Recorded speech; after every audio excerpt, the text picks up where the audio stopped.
There have been some terrible inventions since the early 2000s, but I think for me, the late 2010s presented the worst invention in human history now.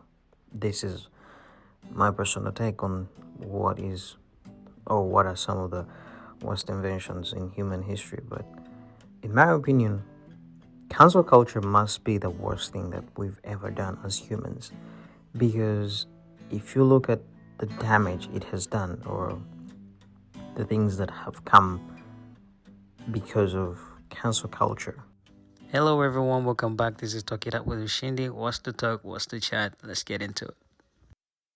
Cancel culture. It's something that is really intriguing when you look at it. I think cancel culture is just like the worst thing to ever happen. Conversation wise, engagement wise, and globally. Because the whole concept of a cancel culture is you do not like what someone else is saying, you do not want to have a conversation with them because of what they say, and that's the end of a talk. That's the end of a conversation. For me, it's ridiculous. It's insane to think that we're living in a time where we constantly preach about freedom of speech and expression, but at the same time, we want to cancel anyone who thinks differently than us. You know, I was recently looking at something on Twitter, now called X, and someone was sharing a screenshot from Instagram about someone who liked a post about an American bill that was going to be banning trans people from certain sports. Biological men who are now women. I don't really know how all this works. Banning them from participating in women's sport and vice versa. And someone said, "Oh, my favorite person now likes anti what is it called? Transphobic posts." And someone was like, "There's nothing transphobic about this. This is just a bill. It's not transphobic. It's just a law that's making sure that things are supposed to work the way they're supposed to work." And someone else was like, "Yep, there it goes. This person is getting cancelled." And I was thinking, we're canceling people actually because they think differently than us, because they have different opinions than ours, which is ridiculous, Just because somebody thinks differently than you doesn't mean they deserve to be cancelled. Like, how does your mind even go there? How does your mind even operate that? So I started looking back at all the incidences where people have been cancelled just because they say the quote unquote wrong thing or thought differently or believed differently. And it's insane, It's actually insane to think that we're living in a world where it's like walking on eggshells. You have to be very careful what you say, where you say it from, who you're talking to, what you like on social media, who you follow on social media, because that is going to determine the kind of a person you are. And that's fine, because I mean it's been around for a while that tell me who your friends are, I'll tell you who you are. That's a saying where I'm from, by the way. But at the end of the day, just because someone thinks differently than you does not mean they deserve to get cancelled. I used to think that having different opinions is the source of having conversations and discovering our differences. But that doesn't seem to be the case today, because today having differences means one party is getting cancelled. We're gonna take a real quick break, and when we get back, we'll get more into this.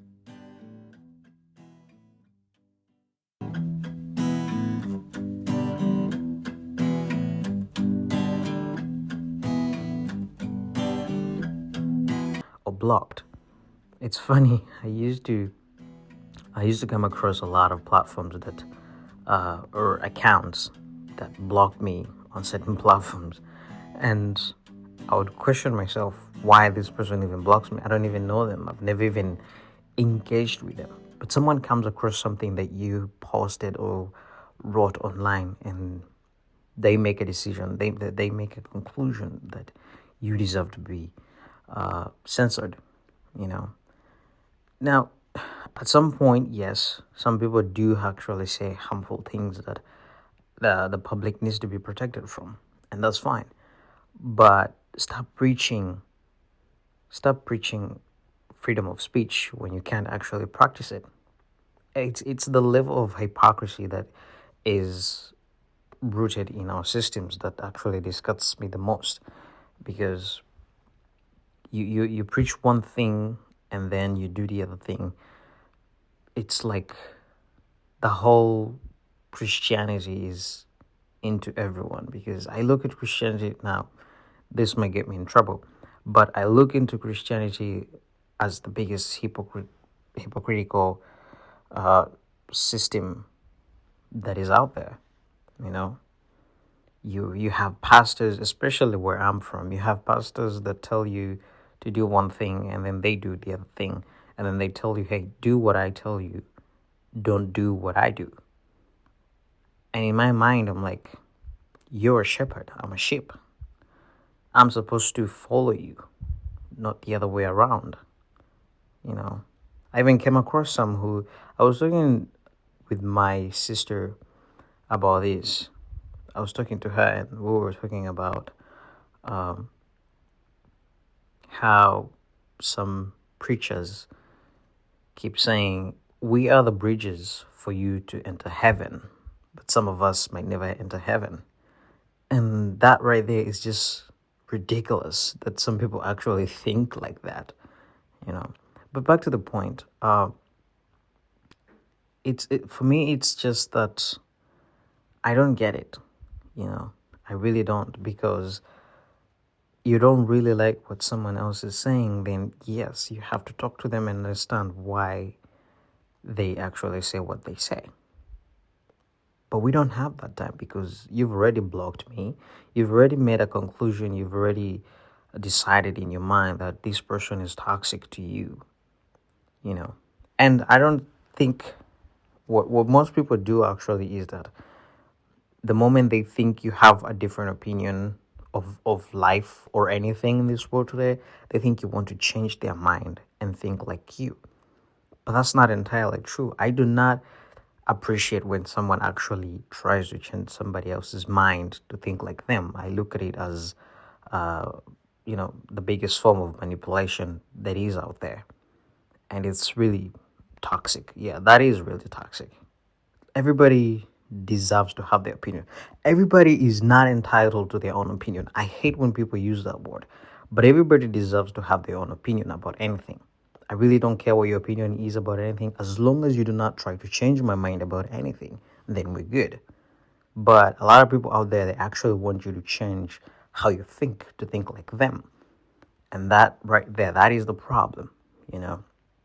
But at the end of the day, cancel culture is just, I don't know how to put it. I really don't have words to put to it, because it just doesn't seem right. Censoring people, blocking people, muting people because they think differently, because they look differently, they smell differently, they eat differently, they live their lives differently than you do. It just isn't right.